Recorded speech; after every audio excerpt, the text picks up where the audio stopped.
నమస్తే, welcome to Sakshi education. This is Ram. ఇటీవల APSC విడుదల చేసినటువంటి గ్రూప్ 2 తుది ఫలితాలలో ఎక్సైజ్ సబ్ ఇన్స్పెక్టర్ గా ఎంపికైనటువంటి లక్ష్మీ శ్రావణి గారు మనతో ఉన్నారు. వారి యొక్క ప్రిపరేషన్ జర్నీ ఏ విధంగా సాగింది, అదేవిధంగా వారు అవలంబించినటువంటి స్ట్రాటజీస్ ఏంటి అనే విషయాల గురించి వారి మాటలో తెలుసుకుందాము.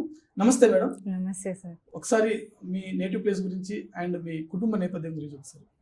ఫస్ట్ నా పేరు మీరు ఎలాగ చెప్పారు కాబట్టి నేను నెల్లూరు నుంచి వచ్చాను. మాది ఒక నార్మల్ మిడిల్ క్లాస్ ఫ్యామిలీ. నాన్నగారు సివిల్ ఇంజనీర్గా ఉంటారు, అమ్మ హౌస్ వైఫ్, కానీ తను గ్రాడ్యుయేట్. అండ్ అన్నయ్య ఉన్నారు, అన్నయ్య ఎంప్లాయీ. మీ ఎడ్యుకేషన్ బ్యాక్గ్రౌండ్ ఏ విధంగా సాగింది? చిన్నప్పటి నుంచి సూపర్ మెరిట్ అని చెప్పను, బట్ డీసెంట్గానే జరిగింది. నేను బీటెక్ కంప్లీట్ చేశాను, EC department, Sri Vidyanikethan college నుంచి, తిరుపతి నుంచి. ఆ తర్వాత వెంటనే సివిల్స్ కోచింగ్ అని చెప్పేసి 2022లో వెళ్ళిపోయాను. సో 1 year సివిల్స్ కోచింగ్ తీసుకొని రిటర్న్ వచ్చేసిన వెంటనే మనకి గ్రూప్ 2 నోటిఫికేషన్ వచ్చింది. సైమల్టేనియస్గా గ్రూప్ 2, గ్రూప్ 1 రెండు అటెంప్ట్ చేశాను.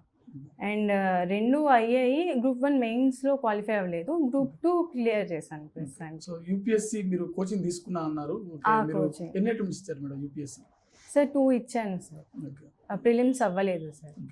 సో మీరు ఈ బ్యూరోక్రాట్ సైడ్ రావడానికి మెయిన్ మీ యొక్క ఇన్స్పిరేషన్ ఎవరు మేడం? ఇన్స్పిరేషన్ అంటే మా నాన్నగారికి ఈ ఫీల్డ్ అంటే చాలా ఇష్టం. అంటే మా ఊరి మొత్తంలో మా నాన్నగారే ఫస్ట్ గ్రాడ్యుయేట్ అనమాట. సో తను ఈ ఫీల్డ్కి రావాలనుకున్నాను, కానీ తనకి రిసోర్సెస్ లేవు. సో ఇప్పుడు తను ఒక సాలరీడ్ ఎంప్లాయిడ్గా ఉన్నాడు కాబట్టి తన పిల్లలకైనా గవర్నమెంట్ సైడ్ పుష్ చేయాలని అనిపించింది. తనే గైడ్ చేశారు మమ్మల్ని.